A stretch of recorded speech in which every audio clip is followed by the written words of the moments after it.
welcome to Knockaderry Community Centre to our production of Big Splash Small Fish by Jim Keane. It's a two-act comedy. There's 3 scenes in both acts. The first act is about approximately an hour long.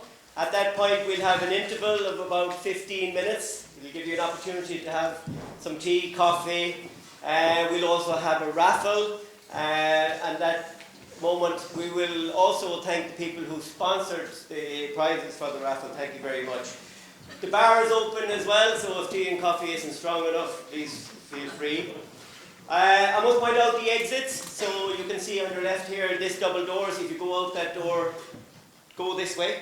There's a door here on your right at the back behind you. Same thing, if you go out that door, head this direction. There is an exit on the door that you came in, and if you do get caught this side of the stage, there's also exits at the back of the stage. Mobile phones, please. If you can you just reach into the bags and make sure they're off? We all know that they're a terrible distraction in the middle of a show. Tonight we have a number of new actors to the group, and of course the feedback we get from yourselves will be very important. So if you do feel like clapping or laughing, please do. It helps them settle and gets the adrenaline running for them and helps them for their performance on the night. So I've nothing else to say, only sit back, relax and enjoy Big Splash Small Fish.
There's no need, John. I'm well able to do the bar parking myself. I saw a local politician going up to the funeral with a wicked, fancy, frilly umbrella. Is he trying to tell us something or what? No, I give him that. He came in here earlier, it was flogging raining and he wanted the loan of an umbrella because he didn't want to get his hair wet. Sure, I couldn't resist the temptation. Oh, you're a gas woman. You won't have him in your side when you need him playing a trick like that in him. On my side? Sure, he's about as useless as a politician as an ashtray on the back of a motorbike.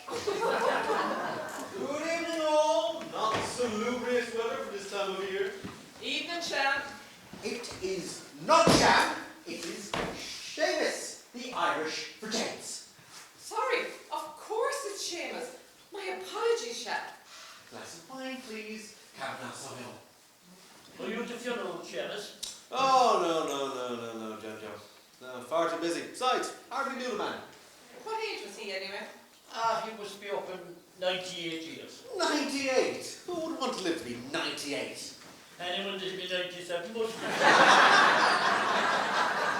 Now, Shan, there you go. That'll be €5. €5 for a glass of wine? I could buy a bottle of it in the shop for a tenner. Well, off you go then. And see what they say to you when you ask them to pour it for you, provide you with a comfortable seat, toilet facilities, convivial company, and enlightening conversation. Oh, you the man's free. What's that, Seamus? Oh, that's just a new book I'm working on. What, a book? I didn't know you were a writer, Seamus. Oh, well, I've always written bits and pieces, but this is my first novel. Oh, our Shan is a very talented man. Sure, aren't you an artist for the government? What? Aren't you drawing the dole, signing on? Oh, very funny. To quote George Bernard Shaw, nature, not content with denying him the art of picking, conferred on him the gift of writing. I don't be too happy to know with him. He's a small fish and they make a big splash. These are stuff rain out there. We have to do from your half one there already. I got brand new, very colourful, a little choice of umbrella. It's not money. She gave it to me. She must have thought me a great old joke. There you go, Ryan. Money.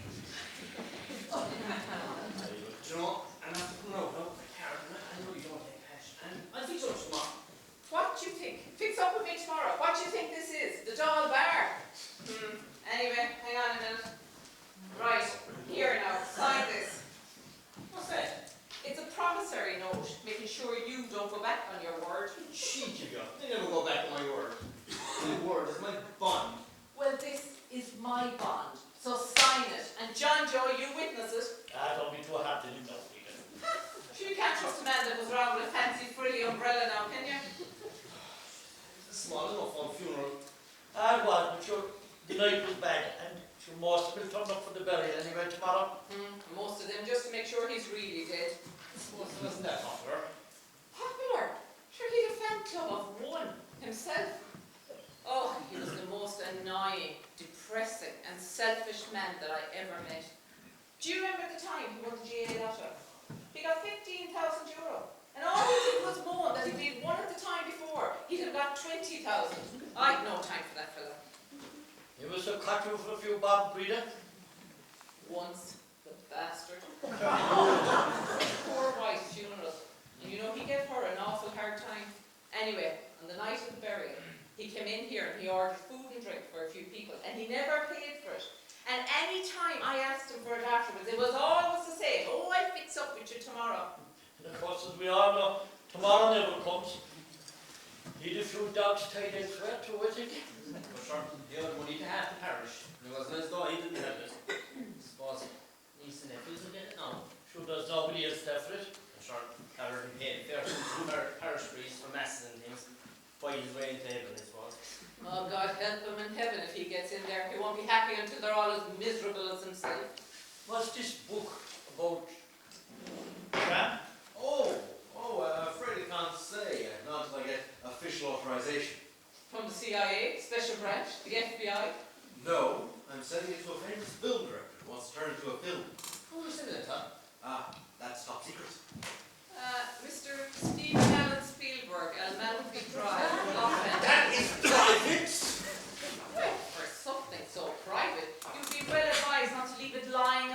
director of a public house now, wouldn't you?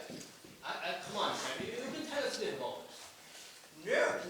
No. My novel, my secret. Fair enough, we won't press you. I hear that we're getting a new parish priest.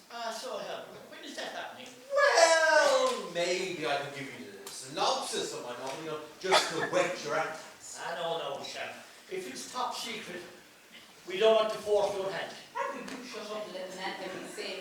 Come on, Sham, I'm dying to hear this riveting tale. Okay, but first, let me check to make sure there's no ears in the bushes, eh? You don't have any recording devices back there, now do you? No, I don't. Really, the next thing we want to be doing is a full body search on us all. No, really. Don't treat the man seriously. If he has written a novel that Mr. Spielberg wants to turn into a film, he deserves the attention and respect of his local public. Exactly. Oh, you're so right, Judge. Mind you, over here. Now, sit down there, over there, you. Now, Sham, you have the floor and our undivided attention. It is an awful shame we don't have that cone of silence that Maxwell Smart. Shut up, yeah? No, Shem, you tell us a bit about the novel. Now, it's a modern retelling of Snow White and the Seven Dwarfs, but to keep it politically correct, I'm calling it Snow White and the Seven Vertically Challenged Dwarfs. Oh, he's going to love this. Spielberg will go. Now, the story begins with Snow, who lives in the castle with her mother, Mrs. Frost. Oh, so she's Snowfrost. Okay, chilling. Does she have a father? Yes, his name is Seamus, and he's a great Irish chieftain who, upon returning from war, brings the spoils of battle, cattle, sheep, horses, and a crate of poisoned. Well, of course, he didn't know they were poisoned at the time, but they were. Apples. No, far too obvious. Can anyone guess? Oranges. Pears. Bananas, injected with sleeping potion, which caused them all to... To go bananas? No, stop it, everyone. No, they went to sleep, and they all slept for 1,000 years until along came... Mrs. Moore. No, you please stop interrupting me. Oh, hello, Mammy. Were you to be Peggy? Oh, indeed, no, I wasn't. Oh, what a disaster that was. Here, Breda, will you give me a whiskey to see can I warm myself? My hands are frozen. And you hear people say a cold heart is a sign of warm hands. Was this the grand opening of the bingo at the community centre? Tell us what happened. Well, in the first place, the hall was freezing. Your one Tina forgot to order the heating oil. And then we couldn't make out what was being called because she whispers calling the numbers. Who's calling the numbers? You know Willie Breen whispers. Should the way he talks, you'd think he was calling the cat. And if that wasn't bad enough, did we hear bottle tops chicken? Bottle tops. Your man with the extra thick glasses. Sure, he can't see beyond the end of his nose. And then to top it all off, in the middle of it, didn't the bar machine break down? Stop dead. Should they not turn it off? Not at all.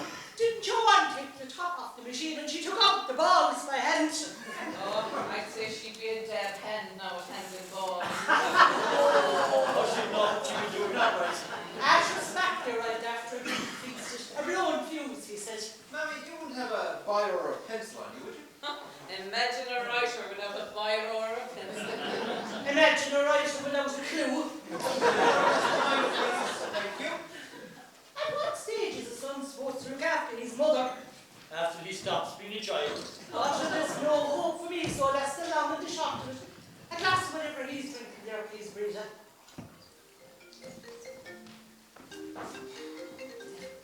There you go. Hello? No, I sent it. What? No, it's taking longer than that. Judge, I got to go and change the bar. Will you keep an eye on the bar? I would of course be there. Thanks, Judge. Can I answer you a question, John Joe? How did that Tina Conway one get job as the manager of the community centre? Well, just telling you that now, it's not what you know that counts, you know, only who you know. Well, that one is all flash and no fire, all fluff and no feathers. Give her a mile now and she'll take an inch. She'll run that community centre into the ground. Oh, shoot. I'll have a great time watching that. Did you hear anything about money gone missing from the community centre funds? Oh, I have some talk of it. They said it's up in $500,000. She ain't that much. Well, as they say, there's no smoke, you know. What can I have that kind of a fiddle? No, that's a question a lot of people would like to know the answer to. Isn't it the community councillor in charge of the community centre? If who can call it being in charge? Sure, that crowd couldn't manage to piss up in the brewers. They're all the time fighting and arguing. And trying to get up and talk to each other as well. Who's the council now? Oh, there's Councillor Cullen, he's the chairman, and your one, Tina, she's the treasurer, and of course Brady here is the secretary, and there's 2 representatives then from each club in the parish in the committee. And there is Tina's husband Tim, he's the accountant. Well, I am exhausted after the night I've had. Timothy, get me a large gin and tonic. No lemon. Yes, dear. Well, never said it'd be late. Which is bitter enough without the lemon.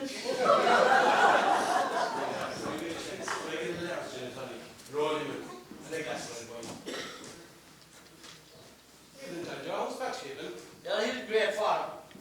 I'd be lost without it. Sure, that was great going to your own house. I hear. What about the bingo, Tim? I was. Sure, if it didn't go herself to kill me. I did it through her and be home now reading a good book. Now, there you go, Tim. Thanks, sweetheart.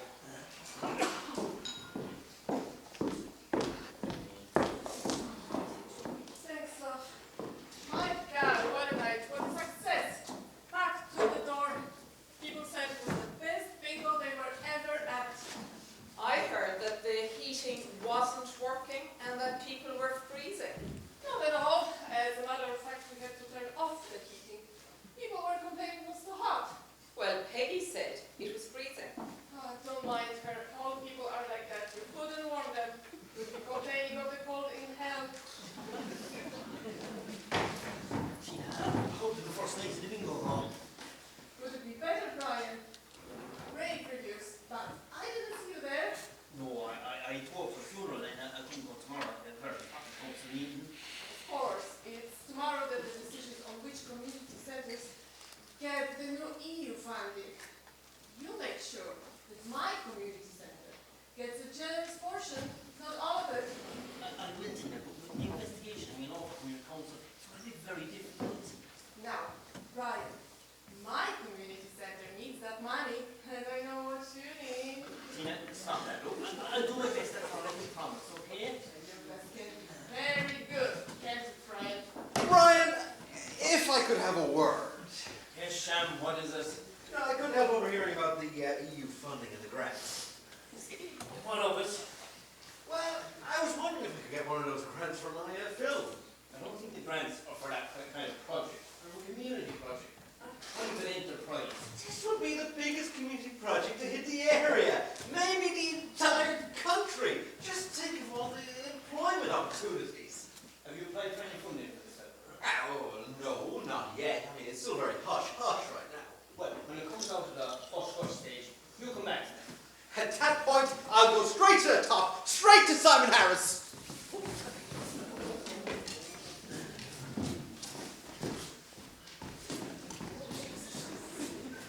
Mrs. Conway, will you make sure to have the heating on the hall for the bingo next week? Because I'll be no one at it. The heating was on, Mrs. Ford, but we had to turn it off. It was too warm for most people. Most people, my ass. The hall was freezing because you didn't buy any oil for it. That's what I heard. Well, you came wrong then, didn't you? I also heard that there's a pile of missing money gone from the community council. And as they say, there's no fire without smoke, you know. The cheek of you! Are you accusing me of misappropriating council money? Well, if the cap fits, you're the treasurer, I believe. Yes, I am, but there are 14 other people on the committee, and I can assure you that every penny that came in can be accounted for.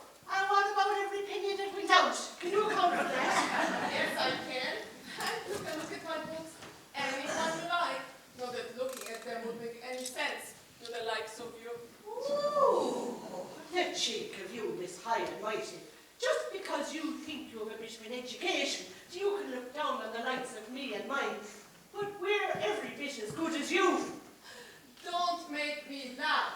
I have seen more intelligent forms of life crawling from under the rocks. than you and your gorgeous son. Well, four coats and no knickers. And we all know why you've no knickers, just because you don't have time to put them back on. The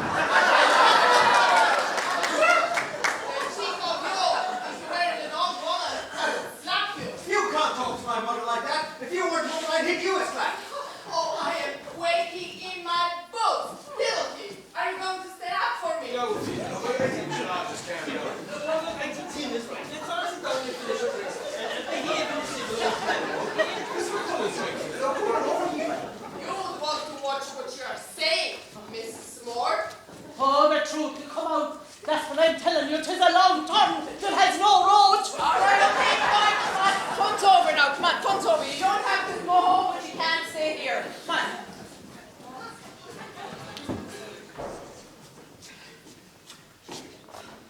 I'll be off now, Rita. I turned on the electric light to give the bed a bit of an air. Never said it'd be left if we'd let her sleep in the damn bed. And sure, wasn't slept in since Sean was home for your father's funeral. And that's nearly 3 months ago now, isn't it? Thanks, Peggy. Yeah, it'll be 3 months now next Friday. Sure, you don't feel time flying. Oh, it'd be nice to have her home, a bit of company for you. Is she staying for long? Oh, sure, I don't know, Peggy. She was on the phone yesterday and she was crying, but she wouldn't tell me what the matter was. All she said was that she was coming down here this evening and she needed to talk to me. Is the husband, Tom, is it? Is he coming with her? I don't think so. She didn't say it. Ah, sure, that's it. 'Tis the way they had a bit of a row and she wants to get away from it all. It'll be a teacup and a storm, I think, enough. Well, as long as it's not bad news health-wise, Peggy. And now don't be worrying yourself, Rita. Won't she be here in a few hours and you can talk it over. And as they say, a problem halved is a problem shared. Don't worry, Peggy. And you know what God says, God never opened one door, but he closed another. And look, we just opened this door. Just take a drink after the day like that. Oh, don't tell me you have to do a bit of work, Brian. I had a very important council meeting. Oh, did you have to speak? Only be smart. I work up my butt off this community. What do I get in return? Only abuse. And don't you get well paid for it? Well paid. I get a couple of pins and a few euros in expenses. Well, if you consider 35,000 a year, and probably another 20 in comfort pittance, when all I get is a widow's pension of 12,000 and no expenses. Well, I suppose you're paid what you're worth. Oh, what was that you said? You got paid, Brian. A pittance. Very foolish. Anyway, go on. Tell me. Did we get the immunity grant for the community centre? I'm not at liberty to discuss that at the moment. But you're not the secretary of the community centre. Surely you can tell me. No, you just have to wait like everyone else. As a politician, I need to be impartial, open, and fair in all my dealings with the public. And when is this new politically correct, open and honest policy going to start? It has always been my policy, besides anything. For years in the bushes. Oh, don't mind me, Brilla, I'm going to be off. I gave up listening to fairy tales a long time ago. Anyway, don't forget to turn off the electric blanket, and I'll see you later. Okay, thanks, Peggy. I won't forget. Stay home. Stupid, ignorant woman. Hold on now a minute, Brian. If you're running for a seat in the Dáil, you're going to need all the votes you can get. Dave, I feel rely on the likes of Peggy Moore and her useless son on good politics. Well, don't go burning your bridges, or as Peggy would say, it's a long turn that doesn't have a road. Although she managed to get those saying to her. Sure, that's Peggy for you. Anyway, go on, tell me, did we get the immunity grant or not? I don't know. The final decision will be made on Monday. Okay? Brian, if we don't get that grant, the future of the community centre is very, very shaky. This out here. It's a bit cooler tonight. Yes, indeed. At least it's not raining. So, in that I'm guessing, you won't need that nice, pretty umbrella. Enough of that. How will you keep it? Well, I'm as good as I ever was, but not as often. That's a good one. Where did you drink? No, I'm all right. I'll stay at my lunch. All I ever have is a couple of small ones and then that bottle of Guinness. No. Really, get down to there a half one and I have a bread there. Evening all, landlady. A glass of your finest red wine, please, and bring it over to me at the table. I'm holding a pre-audition session here in the bar. Is he for real, that fella? Anyway, here you go, Brian. That'll be €28. €28? Yeah, these drinks. Remember last night? No money. Not from the charity, you know. Yeah, no, I nearly forgot. Yeah, well, nearly never pulled a cow. As the bull was caught nearly. Anyway, Mr. Moore, Sham, your glass of red wine. I not asked for it to be brought down here. Yes, you did, but that's not going to happen, is it? If you want your drink, you can come up to the bar like everybody else. I suppose it's another €5. Correct, Sham. And don't forget now, you can tell everyone you were called to the bar. Ah, very fine. And hold it. What's with this holding audition bit here? I'm holding a pre-audition in the bar tonight. Did you not see the flyers? No, I did not see the flyers, and I didn't see the written permission from the landlady of these premises either for such a second.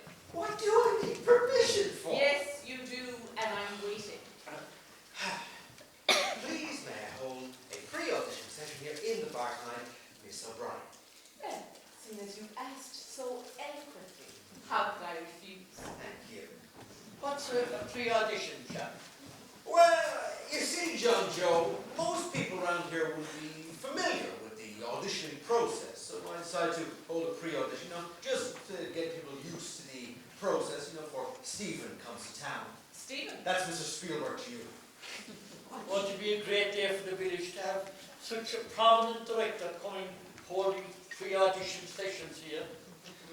What's the film called again, Sham? Snow White and the Seven Vertically Challenged Dwarfs. Wonderful. We wait with bated breath. And when's all this going to happen? Well, that is to be seen, to reveal really, yes. Like the man that invented the glass coffin, remains to be seen. Hang on. Is it Tim? Will you get a chance? Can I get a glass of wine, please? Coming up. Any news, Tim? No, I'll wait though. Well, for the present, until her silver race. Did she go? You're on, Tim. She did, Mr. Bullen. She's up at the community centre. What have you had over there, Seamus? Oh, I'm holding a pre-audition for my film. Any partner for me, no? I don't think so, Tim. You don't have any acting experience, do you? Well, not unless you consider playing the part of a dutiful and obedient husband for the last 10 years. No, I think our Sham now is looking for actors more like, Cillian Murphy and Emma Stone and, what's that other fella, Johnny Depp. Now you're talking. Oh, and don't forget Brad Pitt and his brother Seth. I didn't know Brad had a brother who was acting. Oh, God, yeah, can't you see it now? Starring Brad Pitt and his brother Seth Pitt. Oh, yeah, laugh it up. But I'll be the one laughing when my film makes millions in the box office. Wait and see. No, I won't hold my breath anyway. Sure. How are you, Tim? I can't complain about that, John. John Joe, your fly is down. Oh, God, it is. We wouldn't want you flashing a public house of telling the drinkers. No feeling that, chap. Don't you know a dead bug never fell from its nest? I suppose that's the first sign of aging. No, first sign of aging is when you forget to open them. Timothy, it's not the thing it's at 7. But before you do, get me a large gin and tonic. I'm exhausted and on my feet all day. Makes a change from being on her back. Rita, will you get a chance? Will you get an action in time? I know, no lemon. You have blue and Rita. When you want to have any ticket? Go on, look, I'll take two. One for Patch and one for myself. Thanks, John Joe.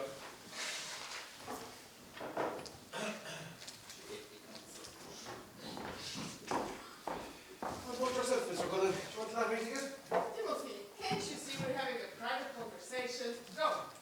Sorry, love. Seamus, do you want a ticket? I wouldn't waste my money on gambling. It's not gambling, it's to support the community centre. Support Tina and Tim more likely. Huh. TNT. That's an explosive combination. What about yourself, Rita?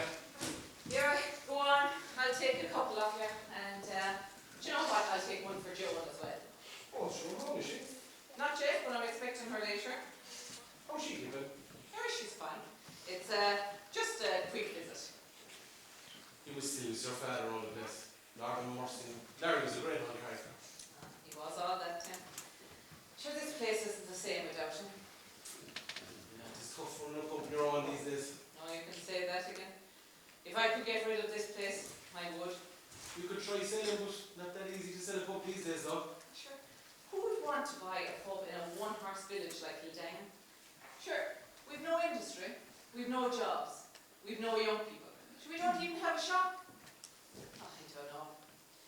And look at this place. Sure, it's like something out of the dark ages. Dad never wanted to make any changes, and sure, I don't have the money to make any improvements. Nah, it costs a fair bit to modernise it, right? And you might never get your money back. True for you. Oh, I tell you, Tim, if I could get a buyer for this place, I would sell it in the morning. What would you do with yourself then, Rita?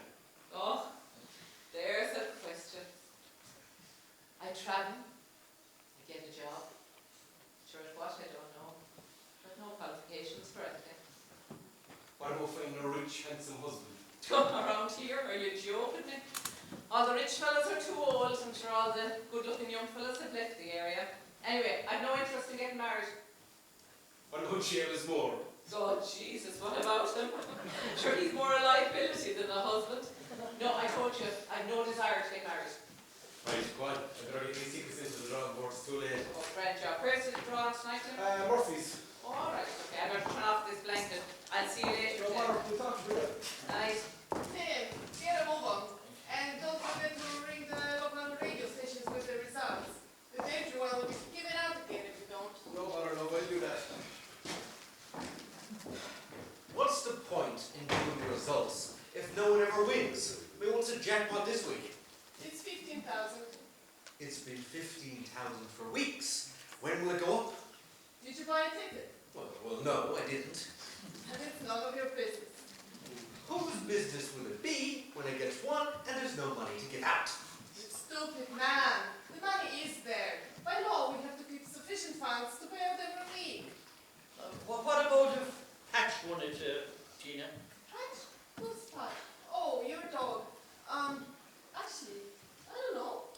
I suppose he'd have to sign his name if he wanted to collect his winnings.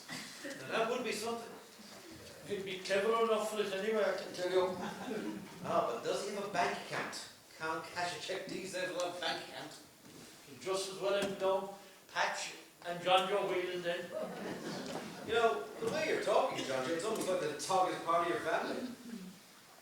Of course he is. Dog should be part of the family. Patch is a great, loyal friend, and he's always there to welcome me home. And it doesn't matter what mood I'm in, rich or poor, well dressed or shabby, a dog will always be your friend, which is more than I can say the way a lot of humans behave. I'll be off. Oh, John Joe, hang on a minute. I've got a bone for Patch. You're great to think for him. He loves the ball now again. You're great for his meat. Well, Joan, it's yourself that's in it. Yes, John Joe, it's myself that's in it. How are you? Well, I'll give you the fear of me.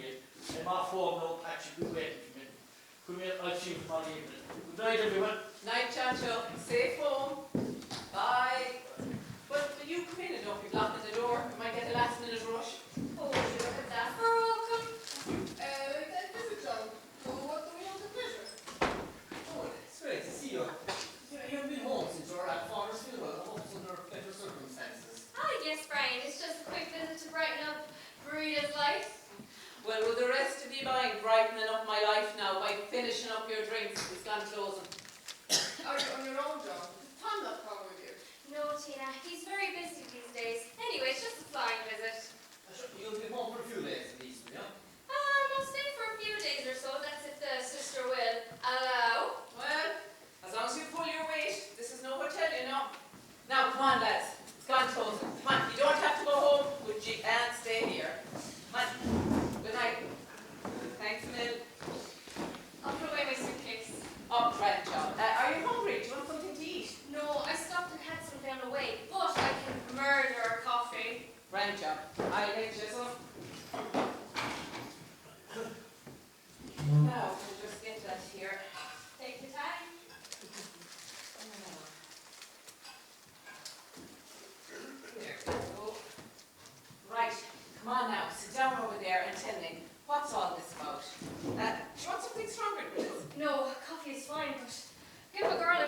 catch your breath. Whew. How are you? Oh, sure, don't mind me. I'm still the same as ever. Oh, misguided, disillusioned, stuck in a rut. Same old general dog's body that I've always been. But more important, how are you? I take it this isn't just a social visit? It's a long story. Sure, go on. We have all night and we've plenty of drink. Well, it's not really a social visit. I have left Tom. What? You left Tom? And you row? Yes, one hell of a row. But you're all couples have rows, I suppose. Yes, I suppose they do. Well, are you going to tell me what this row was about? Yes, it was about children, family. But you don't have any children. That's the thing. We don't. You see, I always wanted to have children, and I thought Tom did too. Okay, so you want to have children and Tom doesn't, is that it? It's a bit more complicated than that, Breda. But you go on, I'm listening. When we got married 5 years ago, we both said that we would hold off having a family for a couple of years. Give us a chance to build a house, settle down. Tom went to work in his own as an electrician, while I went to go settle into teaching. Sure, there's nothing wrong with any of that, is there? That's what I thought. Then over the last couple of years was going by, I wanted to try for a baby. And I thought Tom did too. Well, at least he said he did. We even made a room up as a nursery. But as the months went by and nothing was happening, I suggested we seek help. At first, I had some tests, and the doctor said he couldn't find any reason why I couldn't get pregnant. And Tom told me that his doctors told him that everything in his area was fine, and we were probably putting too much pressure on ourselves and not to worry. Okay. But I don't understand. Why the big row now? Look, I am pregnant. Oh my God, that's brilliant news. Congratulations. You must be over the moon. Yes, I suppose we should, except for a couple of complications. What complications? Well, you see, when I told Tom, he went ballistic. What? He never wanted any children at all? No, he never wanted children. He was lying all along. Oh, God. So he never wanted any children, he was lying. But surely when the baby is born, then he'll settle down and it'll be all okay. I don't think so. You see, that rotten bastard had a snip just after we got married. So you see, he never wanted children, and he made me go through all that misery for years. So, the snip wasn't all that successful, so. Oh, the snip was successful. He made sure of that. But sure, if the snip was successful, then how did you... Oh, Tom isn't the father. You got that at one. Who is the father? I can't tell you that. You had an affair. No, more like one night stand. A one-night stand, and you got pregnant. How far gone are you? 3 months. 3 months. Okay, you've a bit to go, so. But of course you can stay here, that's no problem. But hang on a minute. 3 months ago, you were home for Dad's funeral. Oh, sweet Jesus. Yes, Breda, and I suppose after Dad's funeral, it just happened. I suppose I just needed a bit of comfort. Oh my God, there's comfort and there's comfort in it. But as Peggy would say, there's no point going to the horse when the door is gone. Oh, never mind. Who's the father? I can't tell you that. Well, it can't be any great stranger. It has to be someone from around here. I said leave it, Breda, okay? Please. Fine. Well, we can safely rule out sham anyway, I suppose. Or can we? Stop that.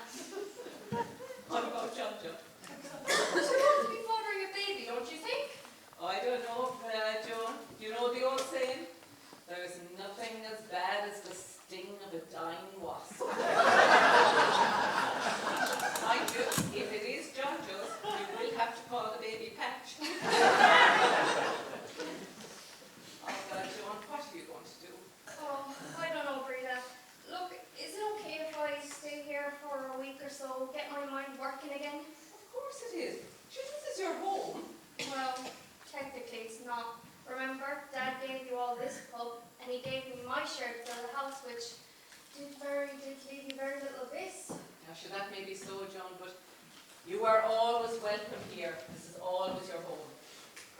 Do you know, I'm still trying to get my head around the fact that Tom could be so devious as to have a vasectomy and never tell you about it. Oh, Fiona. Courage flying. Well, he's no live wire. Blanks every month, and you thinking that you might get pregnant? I suppose. There's no chance for reconciliation, I suppose. No, it's over between us. There's nothing between us anymore. Sometimes I wonder if there ever was. Sure. Listen, come on, we'll go to bed. Although I won't be able to sleep a wink trying to figure out who you had that blink with.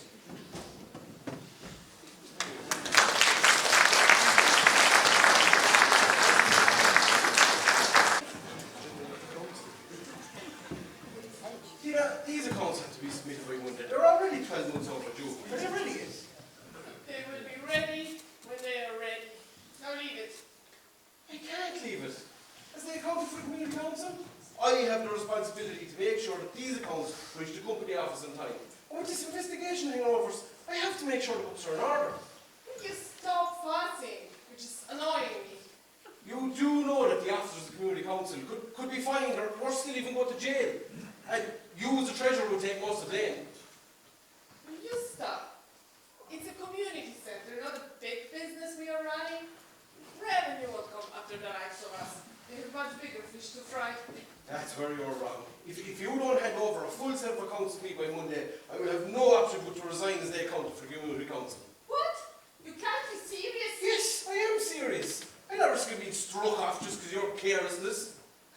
The only striking you will get will be a slap from me if you don't stop going on about it.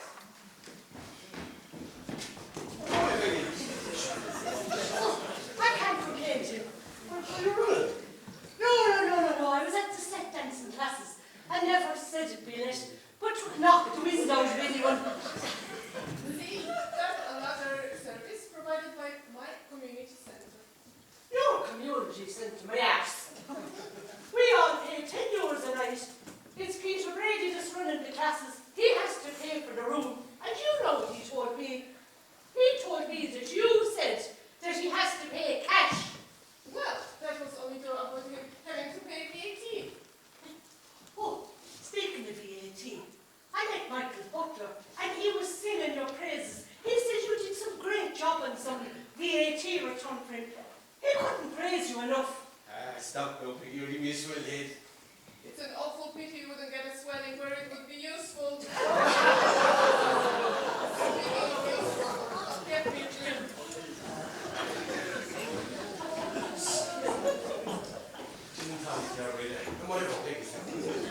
I have a small sherry, thanks, Tim.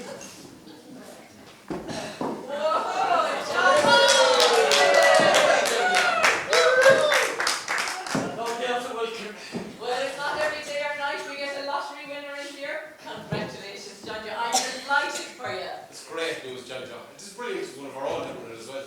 15,000, John Joe. What a bonanza. What you want to do with it? No, Peggy, I'll have to do a bit of thinking about that. Oh, well, I hope you have cashed in the check. Make sure that the money is there to meet it. You don't want to hatch your chickens before they're counted. Yeah, well, I've lodged in the bank. They're going to let you out a bit of cash for spending. A drink for everyone now, and whatever you're having yourself. Thanks, John Joe. Well, I wish I again. Just in time, chap. What are you having? My treat. Oh yes, I heard you won the lotto, John Joe. I'll make sure there was money there to back it up before I go splashing out. I'll have a large brandy. A large brandy, no less. You would have a glass of red wine like you always have. Was it you or the dog that won, John Joe? What are those flowers from? Oh, I nearly forgot. They're from Patch, in gratitude for the ball. Oh, they're gorgeous. And thank Patch for me as well. When I gave him the flower after the ball, out he went into the garden and he brought indoors. And he pointed at the ball outside. And sure, I knew right away what he meant. The doors were for you. He's a very clever little dog, you know. Nothing he doesn't know. Well, thank you, John Joe. You're a gas man, do you know that? Chap, what's with the binoculars? Were you bird watching or something? Oh, these! I forgot I even had them on. No, I was over at Charlie's yard looking at some horses. They were training on the gallop. By Charlie, you mean Charlie Bundle's Australia? Yeah, the very same, yes. didn't know you had any experience working with horses.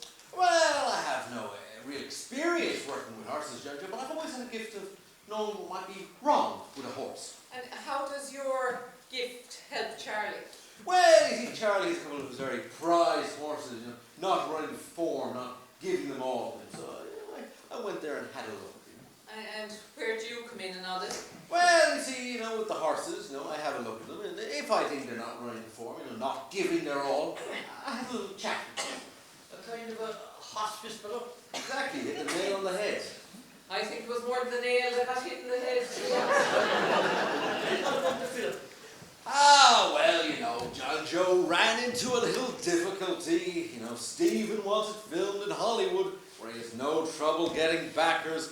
But, I'd much prefer it filmed here in Ireland. But the backers won't support it if it's filmed in Ireland. So, I'm hoping a few local prominent business associates of mine will come together and supply the necessary funding. So this hospice filling, this is a new venture. Oh, well, not at all. I've always been doing it. But, hush, hush.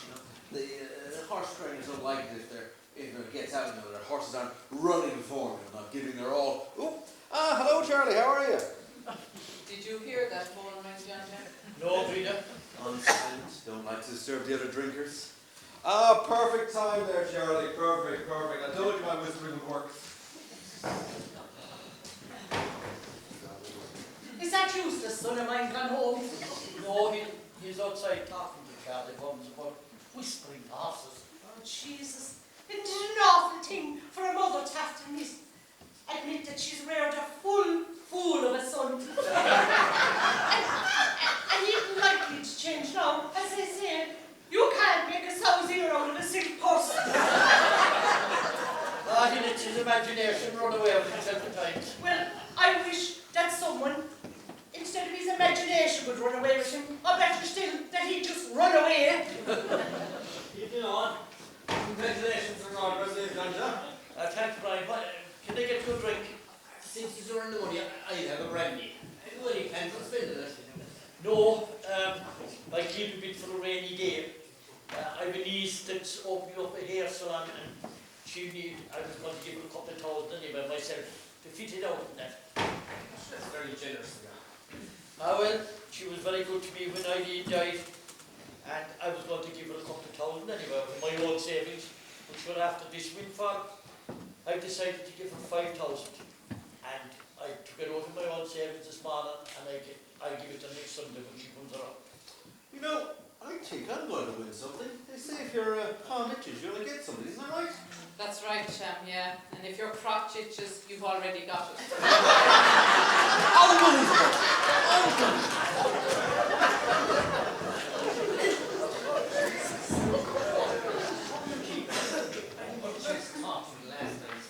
Something great. I'm Grand Brian, and yourself, how's business? Sure, it's up and down. Hard to make money in college these days. Too many overheads. How's Tom keeping? Tom is fine. Took on a big contract last month, all electrics for a new factory in Cork. Great stuff. Keep my regards. Will you be staying long? I'll probably stay for a week or so, chill out before school starts back again. I've been home since your father's funeral. No, well, Brian, when the last two parents are gone, home isn't the same as it used to be. As far as not. You want a drink there? I'm celebrating my winnings. No thanks, Chandra, but I'll have still water. Nothing stronger? No, I'll stick with the water for the present. Anyway, who brought the flowers? Oh, daughter from Patch. In gratitude for the ball. Oh, is the dog a male?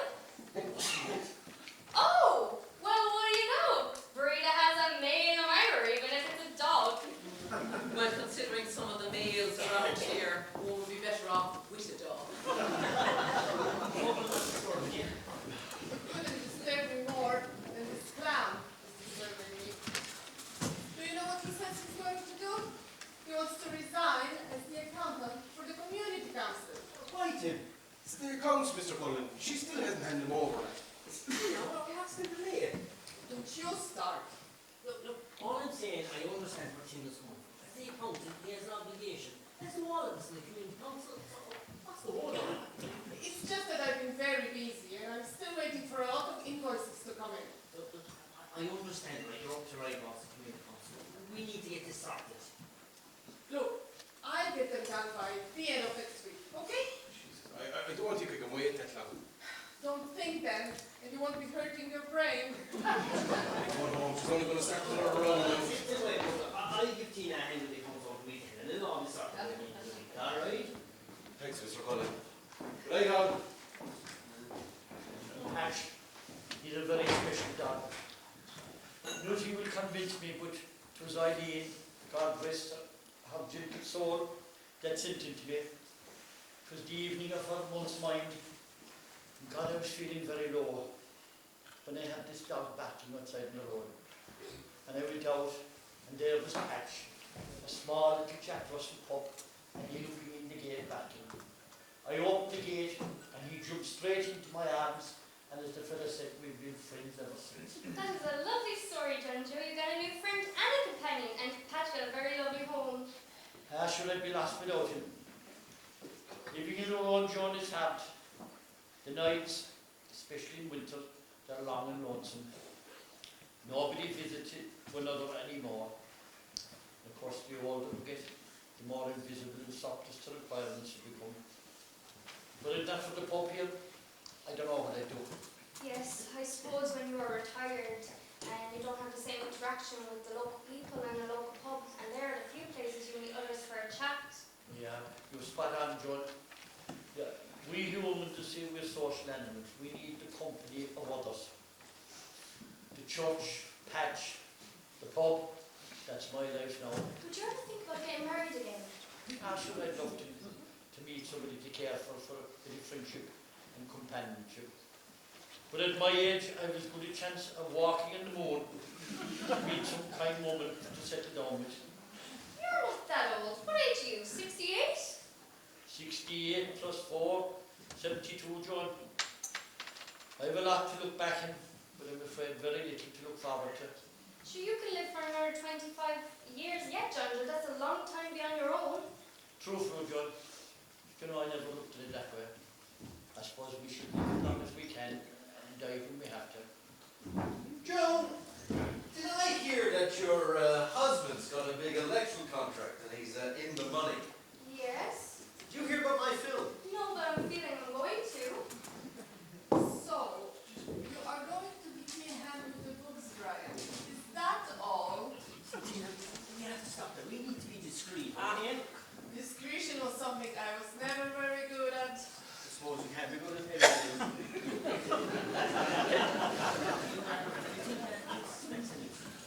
Well, Tim only sees account books and his garden.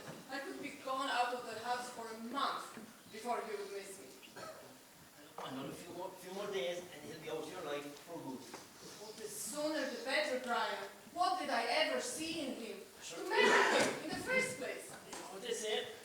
I was blind, the marriage is an eye-opener. Oh, in my case, marriage is a death sentence. There's no excitement, no life, no bit of fun, just boredom and monotony. Tim is dead only to stiffen. I suppose that's our one, you know. Seamus, will you stop pestering Joan? I'm telling her about my film. Well, as I said, will you just stop pestering her? How are you, Peggy? Well, I can't complain, Joan, but I'd be a lot better off if that son of mine would get a place of his own and a job. Sure, I suppose there's lots of job opportunities around here.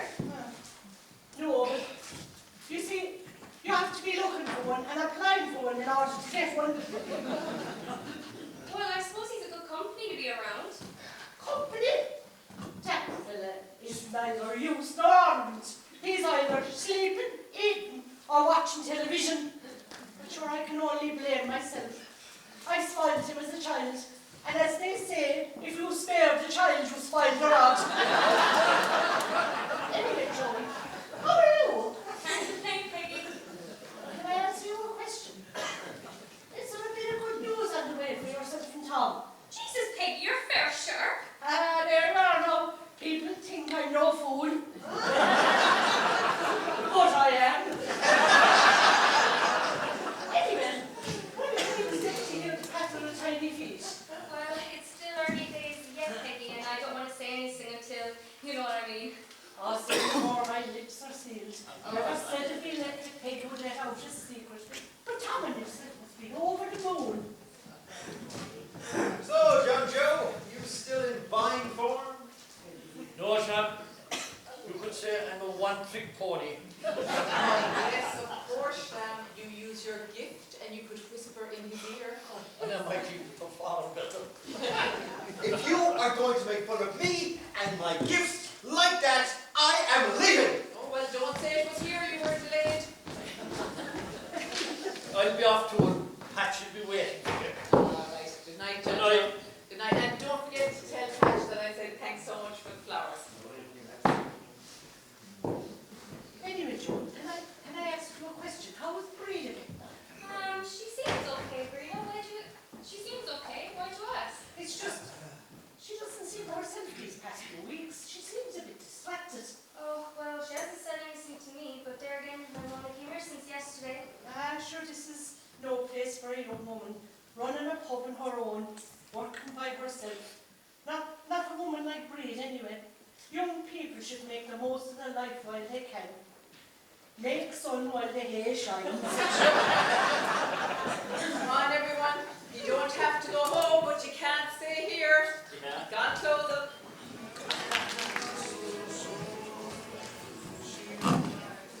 Well, how is he? Not good. Not good at all. Is he going out tonight? No, he says he can't bring himself to leave the house. Oh, God, Joan, he looks awful. I'm saying he hasn't eaten or slept since this happened. Oh, the poor man. Is he away for money? I'm sure I don't know. Even if he was down to his last euro, he wouldn't admit it. And he certainly wouldn't accept any if it was offered. You left him a question? I did, but I don't know if he'll eat it or not. And he point blank refused a bottle of whiskey. Said that he never drank at home alone and he wasn't going to start it now. I'm sure it was only the social side of coming down to the pub, because that's what he liked. Are you sure he's not coming out tonight? No. It's like he's lost the will to do anything, even the will to live. God, I hope they get the bastards that did it and that they throw away the key. He was in such a great form on Friday night. No.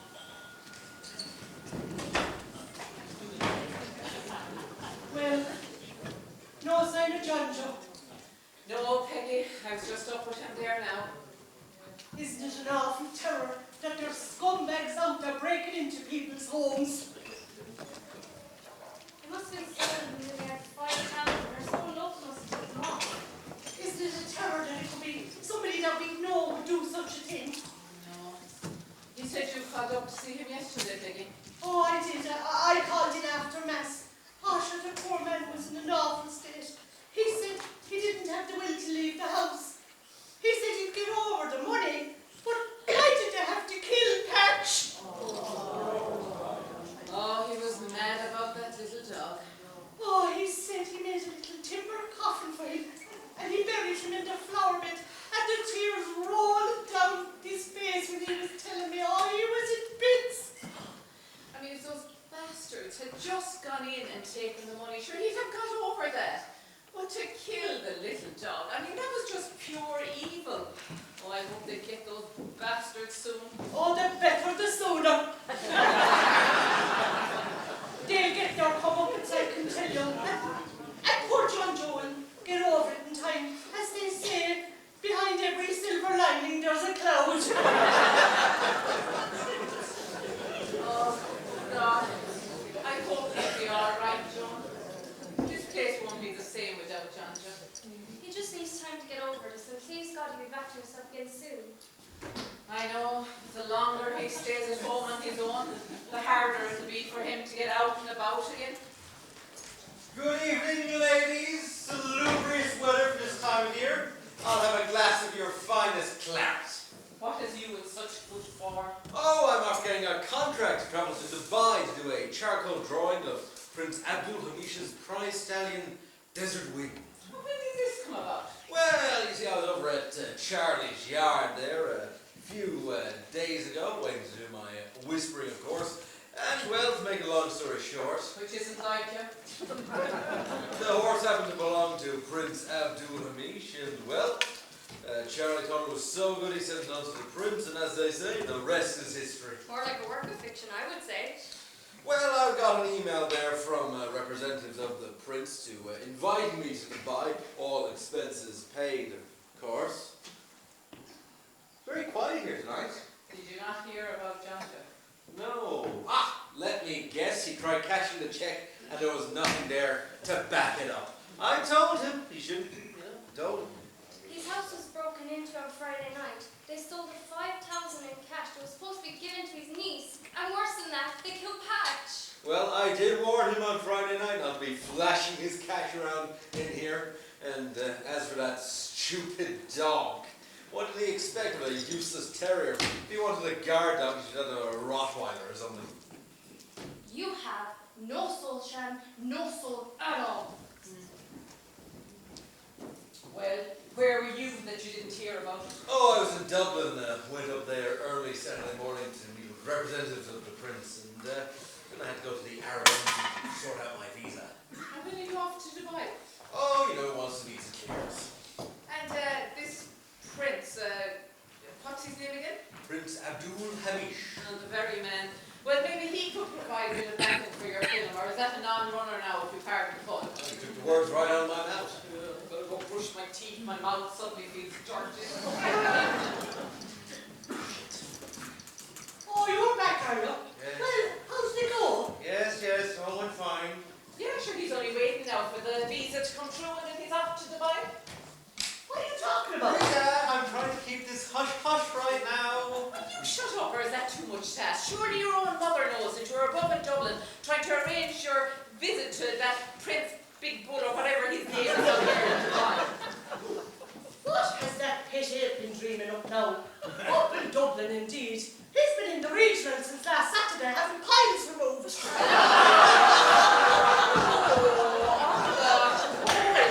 That must have been very painful. And here was me thinking that we might get a visit from his noble prince when Sham returned the invitation. You know, that fella's always talking through his arse. He'll be able to talk a bit more freely now than the piles. Piles, jack and rubbish is all he ever talks. As we say, you can't put a young head on wide shoulders. What are you talking about now? When you got to cock yourself on? Oh, leave me alone, man. Leave you alone? That's what I should have done years ago. I knew it would turn out to be the clown you are now. One of these days, one of my great plans will work out, and you're always sorry you didn't take me seriously. Take you seriously?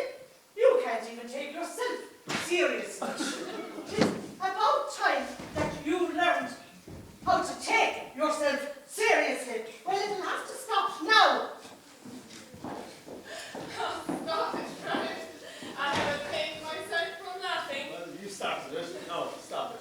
Gin and tonic? Yes, darling, and remember, No, lemon. Can I get a gin and tonic, no lemon, and I get a brandy down. No, that. Someone's in good form. Yeah, Tina, myself just finished the accounts. They're all sorted now. We're at it all weekend. Oh, I bet you were. But at what? That's the question. Anyway, what's the story with your niece, Grant? Yeah, there's been a bit of a delay, and we won't know how until Thursday. Brian, you're going to have to call a meeting. Some of the committee members are really worried about this. We haven't had a meeting in months. There was no point in calling a meeting until the accounts were sorted. Everything will be fine, Bria. Yeah, fine, but fine for who? Anyway, did you call up to see John Joe? No, I'll talk to him tomorrow. That's a terrible thing that happened to you, poor man. George, how are you keeping? Alright, thank you, Brian. Can I get you a drink? Oh, no thanks, I'm cutting down. Watching my figure. You're not the only one watching your figure. Joe, we should go on a session again. Do you remember the one we went down after your father's funeral? Oh, God, don't remind me, Brian. It took me days to recover. I see you're looking after Gina. Is Tim around? No, he's gone to a conference since Thursday. He should be back tonight. Joe, I better take these drinks down. It's a great talk, you know. that Frida one, asking questions again. Yeah, sure. Don't worry about her. A few more days now, and everything will be sorted. How long will it take for the grant check to clear? Sure, you're all right. So we are 14,000 richer. Nice one, Brian. Told you would work out lean. Just 15,000 this morning. And we're going to have that as well. Not to worry, my love. We still have it. What? How? I transferred the money from the lottery account last night into our own personal secret account. Tina, there'll be more when they find out. Especially the check bounces after what happened to poor John John. Tough. Okay, I say that I made a mistake. And I'll give him another check. Sure, that will give us another few days, and we will be well done by then. Tina, we're really burning our bridges. Brian, there is no future for us in this backwater place. And definitely no future for a man of your political capabilities. When you are settled in Dublin, it won't take you long to get a nomination from the party. It will be Brian Callan TD in no time. Are you sure we covered all our tracks? The money can't be traced back to us. Absolutely. This money has been transferred so many times it will take a team of accountants years to trace it back to us. Excellent. So, we have 40,000 from the grant, 15,000 from the lotto, 700,000 from community council, and the 1.5 million I drained out of my haulage business. Jeez, that's well over 2 million. It's not bad for a few years' work. The best thing is the community council will get the blame for all the money missing. With the business of the haulage business up for receivership, will be gone by Thursday. Oh, I can't wait, Brian. And all we can be blamed for is falling in love and running away together. Look what those two are up to. Probably Tina get her claws into Brian, probably for his money. I suppose he would have a few, Bob. His father built up a fine haulage company before he died, and with Brian's connections, probably worth a lot more now. Well, it won't be worth much by the time herself gets her hands on it. She is one expensive woman to keep. How does Tim put up with her? I don't know. Sure, he's far too quiet for her. She's had more affairs than I've had hot dinners. I don't know why he hasn't left her years ago. Anyway, tell me, how'd you get on above with Auntie Kathleen? How is she? What? You were up in Dublin yesterday with Auntie Kathleen. How's she keeping? Oh, she is fine. Insisted me in staying over. She finds it very lonely on her own. That's why I got back today. All right. John, is everything all right? You seem very distracted. Oh, it's just this business with John Joe. I just can't get out of my head. All right, John will be fine. He's a strong, level-headed man. All he needs now is someone to get him up and out and about again. Sure, maybe you could call up to him tomorrow. Yes, that's what I do. I'd like to see him anyway. Fair enough. I think John's in the family way. What? I haven't seen her take a drink since she came home. Just because she's not drinking doesn't mean that she's pregnant. It's more than that. She has this pregnant glow about her. Now, here's the question. Where is the husband, Tom? He's working, I suppose. Or perhaps they had a falling out. Like he might not be the father. She might have played an away game. Look, Tina, stop that now, okay? I could be right, though. And Tom, isn't he an electrician? Maybe he lost his spark to the light wire that he was.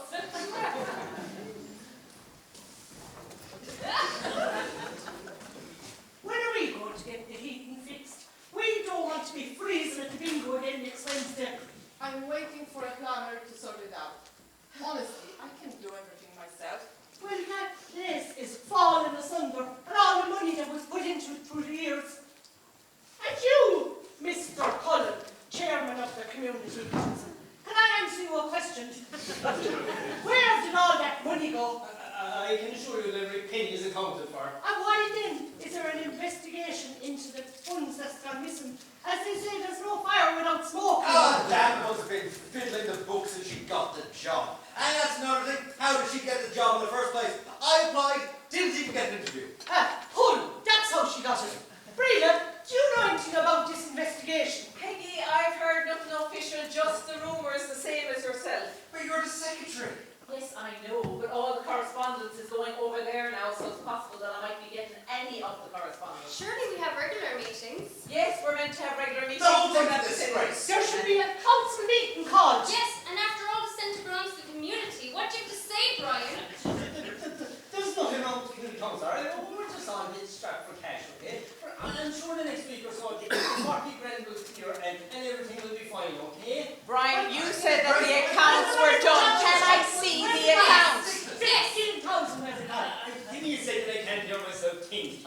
Brian, you're not missing anything.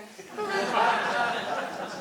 I'll organise a public meeting and we can all take a look at the accounts, okay? Brian, we need a committee meeting first. Yeah, I'll organise that and then we'll organise a public meeting, okay? Fine. Come on, lads, finish up those drinks. You don't have to go home, but you can stay here. Yes, Tom, I can hear you. No, I am not coming home. What? Mommy says to come home immediately. She's made arrangements for me to stay in England with her sister until the baby is born. What? Mommy says it's best to have it adopted and that you might come to forgive me. Lord Jesus, you and your mother are just unreal. What do you want to tell Mommy? Oh, don't tempt me? Tell Mommy it's time to cut the umbilical cord and have her own little boy standing his own 2 legs for a change. And you can also tell her she can shove her arrangements and her opinions where the sun don't shine. Figure it out.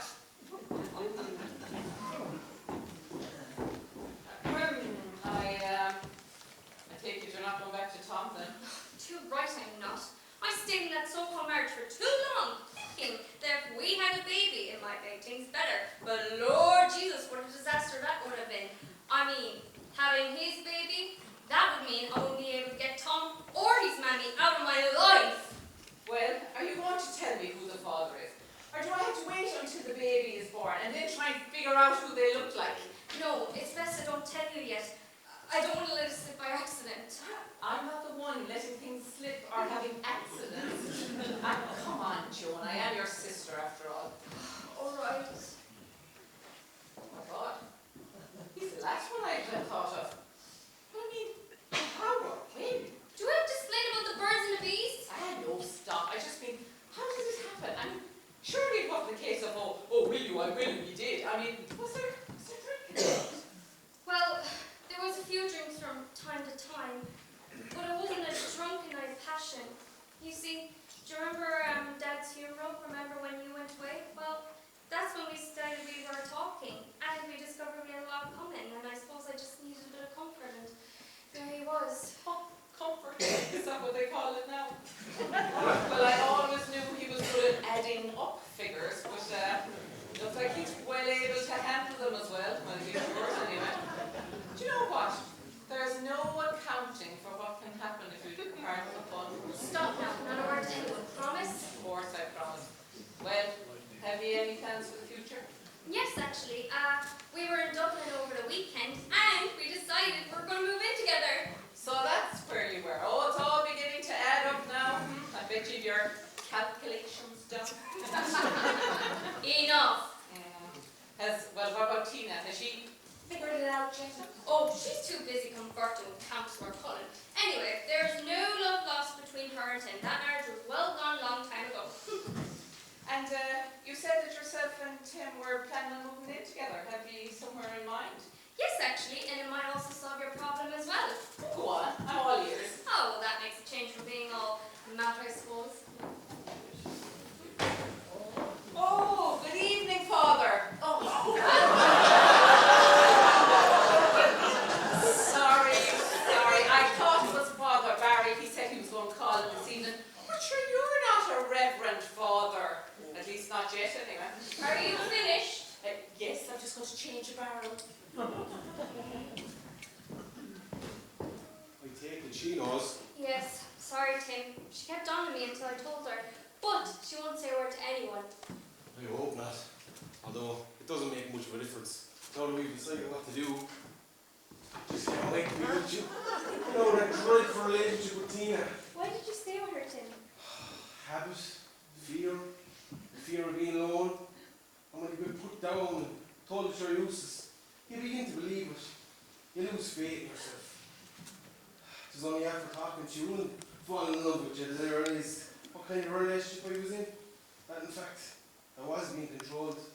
We are two of a kind, Tim, staying in a loveless marriage. Tom didn't want a wife or a lover. All he wanted was another mammy. Did you get a chance to tell Brenda about the proposal? No, I didn't get a chance. But I don't think she'll have any problem with it. She's not happy here. I know she puts on a brave face in public, but she needs to get away for herself, follow her dreams, be happy, live life a little. Ever since Mom died, she's been running the pub with Dad, and I suppose that was nearly 10 years ago.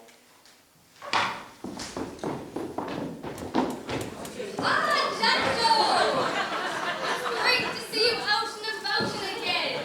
How are you at all? Thanks, Joan. Trying to stay positive after all that happened.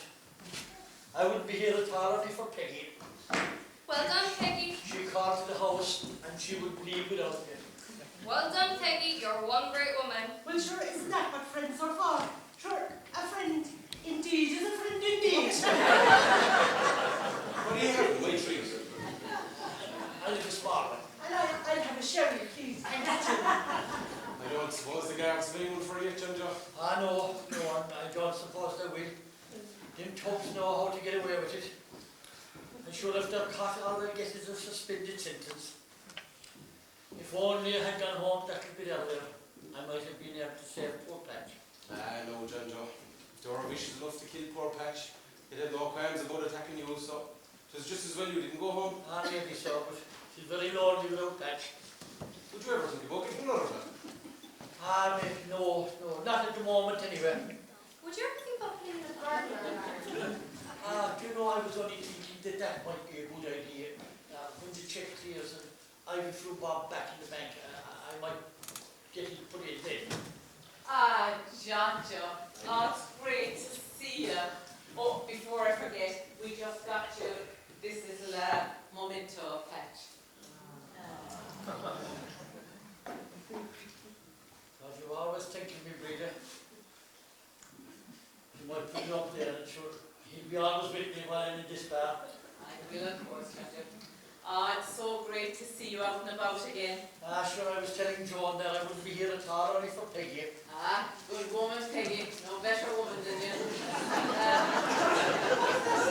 Saying behind every successful man, there's a good woman. Maybe that's what you need now, Janjo. What? A good woman behind you.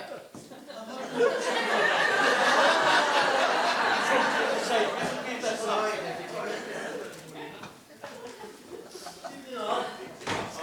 Good man, Ginger. Great to show up the boat again.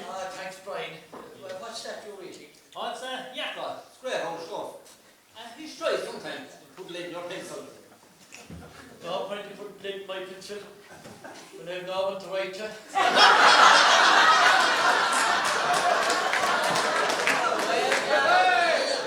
I don't think that would be too hard to address, Janjo. I know someone who's a great admirer of yours. I'll tell you on the quiet later. Evening all. Brian, the very man I'm after. Barmaid, a glass of your finest wine, please. Chop, chop. Brian, I need a grant and factory for my new business. What business will this be, Sharon? I'm going to be designing indoor and outdoor clothing for horses. Blankets and stuff. No. I'm going to be designing quality clothing that a thoroughbred horse will be proudly see. Quality and style, that's my motto. Rita, where is my wine? From whom did you order it? From you, of course. Oh, you said barmaid, if I'm not mistaken.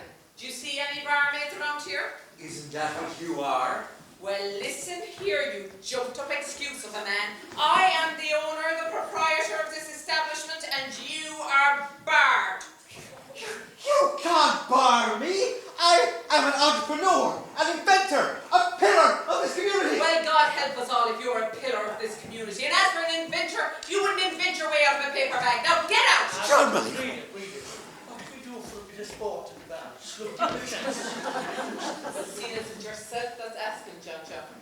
Sham, get your arse back in here. What?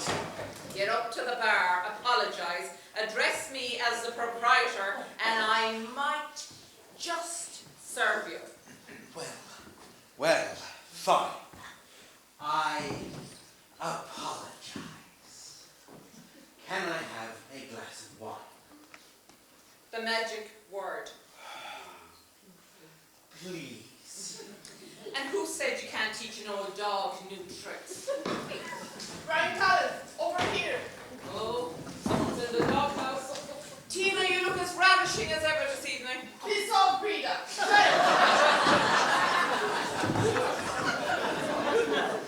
The account. That's what the matter is. It's been drained. There's only €7.55 in it. What have you done with all the money?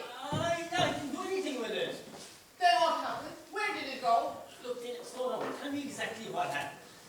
I'm just after checking our secret account that I had the community council money in. And instead of there being €755,000 in it, there was only €7.55 in it. But that's impossible. Of course it's possible.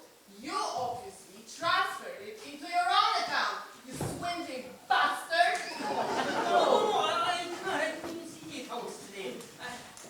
I say, what's to say you didn't drain the account? Stupid man. Do you think I would be crying in here, shouting the odds if I was the one who took the money? Look, keep your voice down, okay? Just tell me exactly how much was in the account. €7.55 instead of €755,000. Do you know what? It's probably just an error on the bank card. We'll walk it out tomorrow and we'll check it together, okay? The important thing now is that we stick to the plan, okay? Everything is ready in Dublin. The house that my uncle left in Dublin is all ready and set up. And the €1.5 million of my briefcase. So let's not fall out now. Yes, sorry, okay, you're so right. Must just be a mistake on the bank's part. But, whatever happens, I want us to come here on Thursday, before we go, and let them all know exactly what I think of them. You always treated me like dirt, so it's time to rub your noses in it. Trouble in paradise, I'd say. I heard something about an investigation into the funds that's gone missing. That must be the money missing from the community council. I'm sure you'd never know what the two of them are up to, Peggy. I'll be off anyway. You can't walk on your own, Doctor. I've been doing it for years. Well, not tonight, you're not. You didn't walk down on your own and never said it'd be left that I'd let you walk back on your own. Well, no, that's one for the books. A woman walking me home. Well, we have to move on with the times, John Joe. And we mustn't be upset with your rattle tart. Come on, the rest of you. Come on, lads, finish up those drinks. It's gone closing. You don't have to go home, but you can't stay here. Are you sure about this? You can always change your mind and stay. Would you stop, will you? I've been dying to get out of here, this pub, this village, for years. I could never go and do what I wanted to do as long as Dad needed my help and then sure. When he died and left me this place, probably thought I'd be delighted. Little did he know that it would be a millstone round my neck. You always said you were born in a natural trade. A natural publican. Oh, if you only knew what I really wanted to do. Do you think he'd have understood? I don't think so. He was always set in his ways, but he was absolutely horrified at the thought of pubs opening on Good Friday. I know. Sure, what was that he always said to us, Joan? Oh, people have lost the religion. They have no respect for God nor church anymore. Imagine me telling them what I was going to do now. That'd be one hell of a scene. Can you imagine? He'd probably call the priest to pray over to you, make sure if you can have a cure. You'd swear I was into witchcraft or something. He'd probably go better with that. Probably. Anyway, I better. Oh, God bless all of you. Oh, I'm glad I caught you before you go away, Breda. I wish you a safe journey, and don't forget to come back and see us from time to time. Oh, I won't forget, Peggy, and thank you so much for all your help and kindness throughout the years. Oh, it was always a pleasure working with you.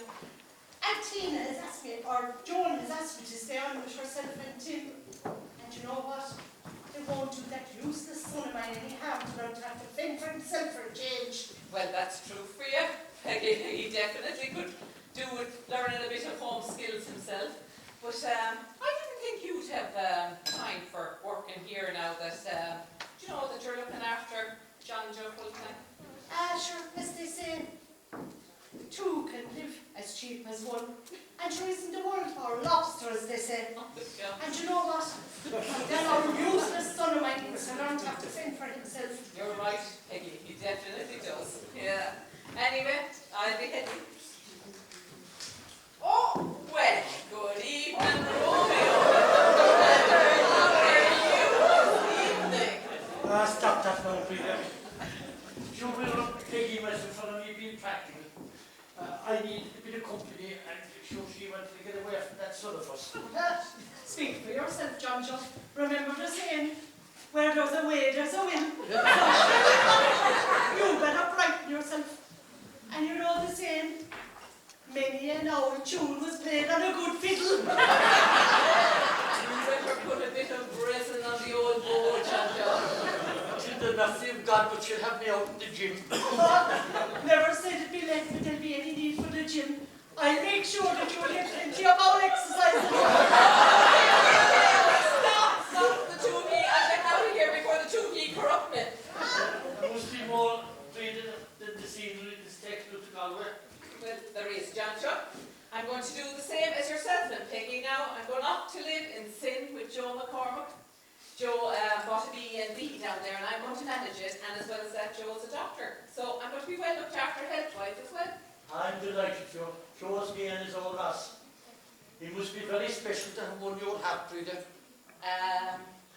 She is, John Joe. Very special. Oh, she? What do you know? I knew there had to be a good reason that you rejected my romantic gestures all these years. Well, look, the very best of good luck, Joe. Thank you, John Joe. I hope I haven't shocked you too much. Yeah, she doesn't much did it shock me, no, Frida. As long as a couple love each other, isn't that all that matters? Thanks, John Joe. Listen, I'm out of here. Joe and I'll give you a buzz when I get down to Galway. Bye, lads. Take care. Mind yourself. Bye. Johnny. Safe trip. Ah, she's a lovely girl. We'll miss her. No one will miss her more than I will. But of course, John, I know you wouldn't have those questions. I'll do my best, John Joe.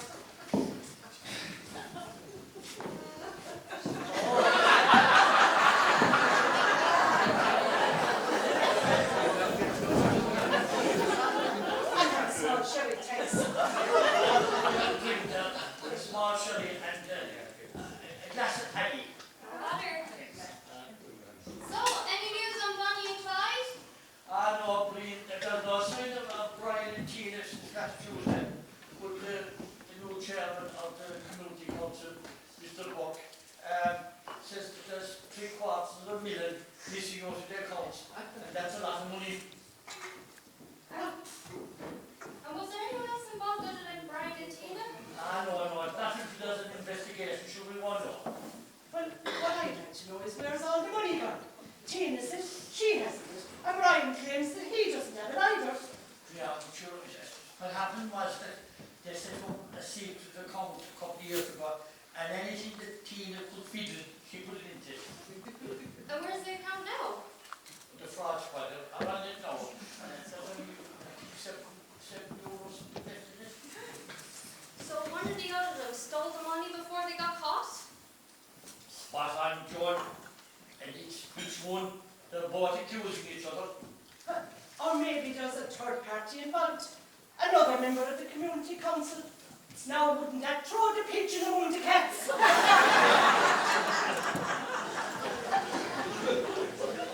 Oh, well, look what the cat dragged in. Mammy, when are you coming home? I am home. I'm with John Joe now, so you can get that into your thick skull. But I can't manage on my own. Well, isn't it a terror that a man of 40 years of age can't look after himself? Look, Mammy, you can't be going out with that John Joe, not at your age. It is disgusting. What's disgusting about it? Age has no age limit. Love my arts! Weren't you the ones about a dead bird not falling far from the nest? Yes, but did you ever hear of the phoenix rising from the ashes? I don't have time to be looking after the cooking and the cleaning and all that. Not when I'm, managing my business interests. Well, it is about time that you made looking after yourself your business. You can stay in the cottage rent-free. All you have to pay for is the food, the electricity, and the heating. And if you're not happy with that, you can move out when you like. This is so unfair. I am on the verge of launching my fashion for horses business, and my own mother doesn't support me. I've finished supporting you. I've spent long enough supporting you and your foolish ideas for long enough. From now on, you're on your own. That is so unfair. I am an honest, hard-working member of this community, and my own mother doesn't support me. And then there's Tina, Brian getting away with millions. Even if I had one of those millions, I could make my film. Will you at least cook for me? No, I'm cooking for John Joe now. Now, John Joe, any woman who thinks her way to a man's heart through their stomach is aiming too high.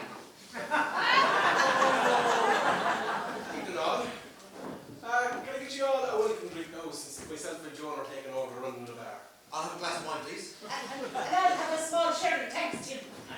I'll go back to stove. Thanks, Tim.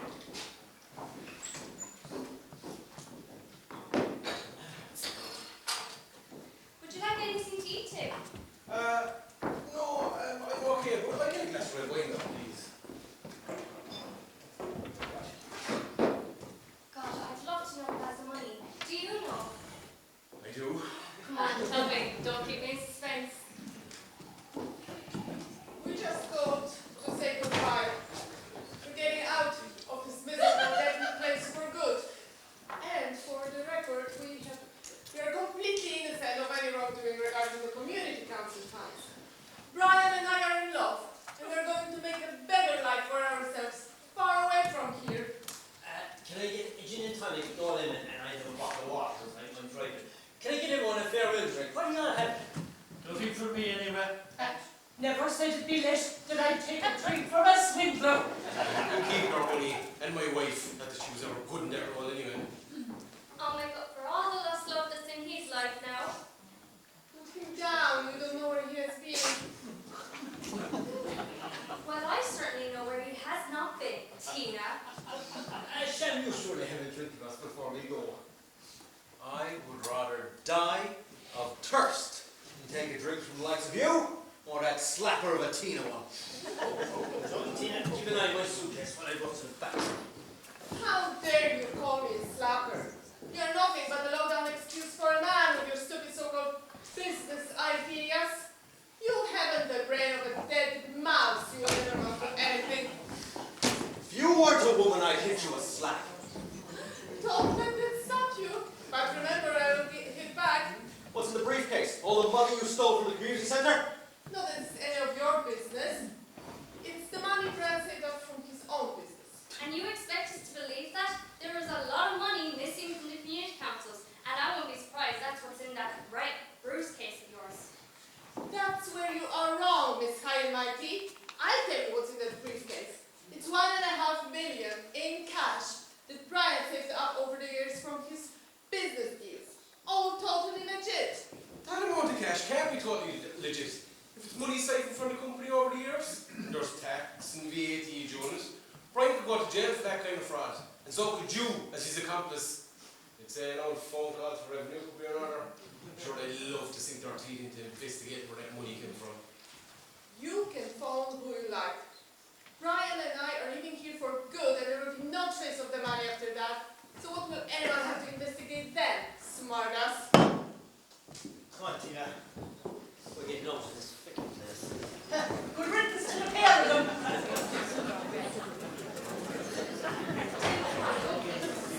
Who has the money? I bet it's Brian. Are you sure it's not Brian? Tina has it. No, Tina doesn't have it either. Then who has? I do. What? You? How? Be quiet, Joe, be quiet. So last Monday night, Tina left her laptop open at home, and I came across the secret account herself from Brian had set up. It had over 700,000 euro in it. So I decided to do a transfer of my own. But I left a few euros in it, so the frauds couldn't find it. Where's the money now? Sitting nicely in another secret account. Tim, you can't keep that money. I know that, Joe, but I have a plan. So over over the next few weeks, the Community Council will get all their money back through the generosity of an anonymous benefactor. And John Joe will be able to get his winnings as well. But the sweetest thing of all is that Tina and Brian will pay the price for their crimes without reaping any of their rewards. You're one clever and devious man, Tina Conway. Aye, and you're clever, devious man.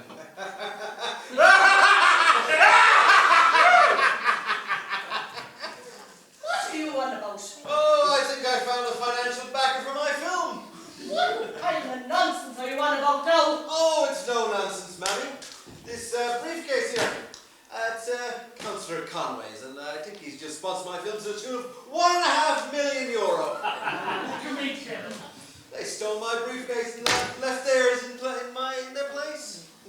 Oh my God, there's going to be hell to pay when they discover their mistake. By the time they discover their mistakes, I'll have run off into the sunset. Besides, they can hardly call the guards now, can they? Now, let me buy you all a drink. I think that should cover it, John. You'll be able to imply somebody to cook for yourself now. Don't be ridiculous, John Joe. A prominent film director such as myself can't be seen living in a cottage. No. I'm going to take myself into the finest hotel I can find. Now, I'll bid you all adieu, and I'll see you all at the box office.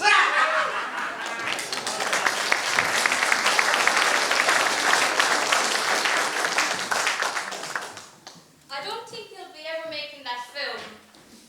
Probably squander every euro that's in it by living the high life. Yeah, and wait, let me tell you what he said. A toast to Sham. Our small fish that made a big splash after all. Come on, everyone. It's gone closing time, and as Breda would say, you can't go home, but you can't stay here.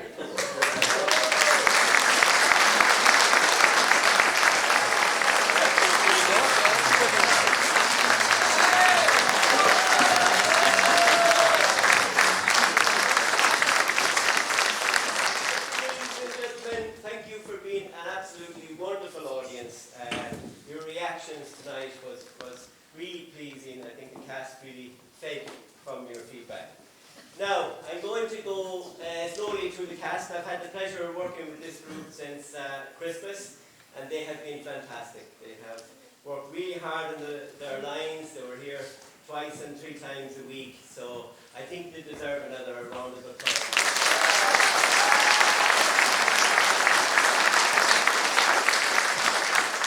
So I'll start over the far side. So Geraldine is from Adair. She joined us maybe 10-15 years ago, and she has, I think, been in nearly every play we've had since then. She is absolutely brilliant. Miss Geraldine O'Connor.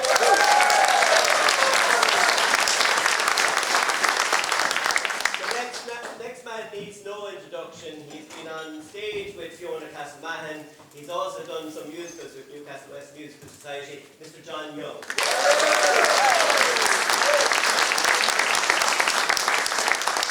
We got a new recruit. Rob here moved into the parish a while back and got the bug. So he joined us again this year for his first full production, Mr. Rob Toomey.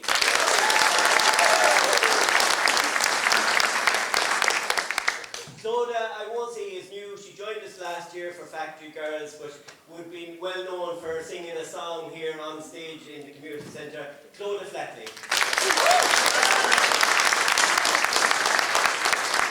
This next lady needs no introduction. She's been involved with Arda Drama Group. She's involved with Shoestring Drama Group. Miss Claire Norman.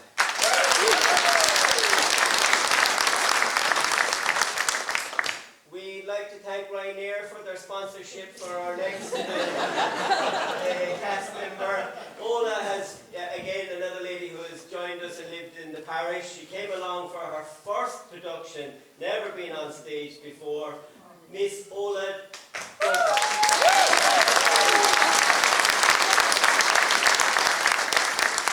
Another man that has many years experience on stage. He's been involved with Limerick School of Acting and also Arda Drama Group, Mr. Stephen Sillery.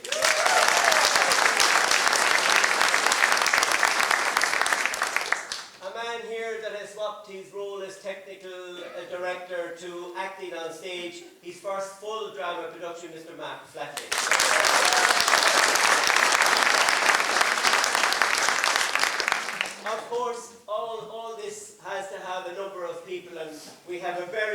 backroom team.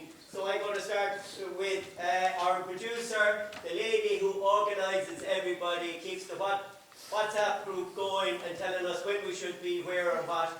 Miss Betty O'Sullivan.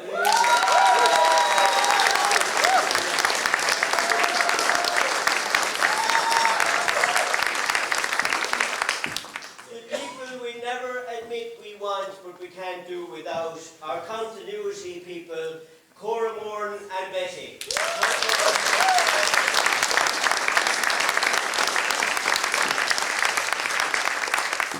What did you think of the set? I agree. So the set was designed by Claire Dillon and John Moran.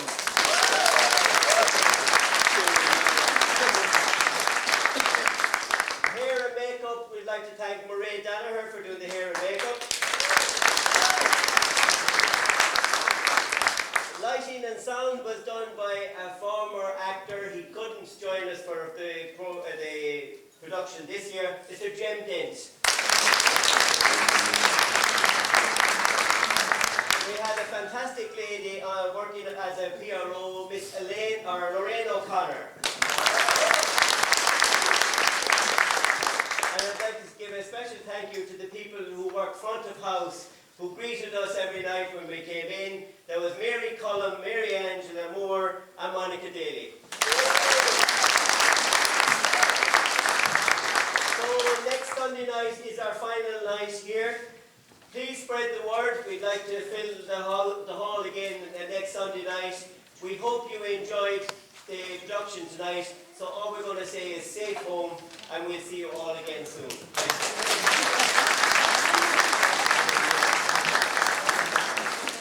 And behind every silver lining there's a cloud.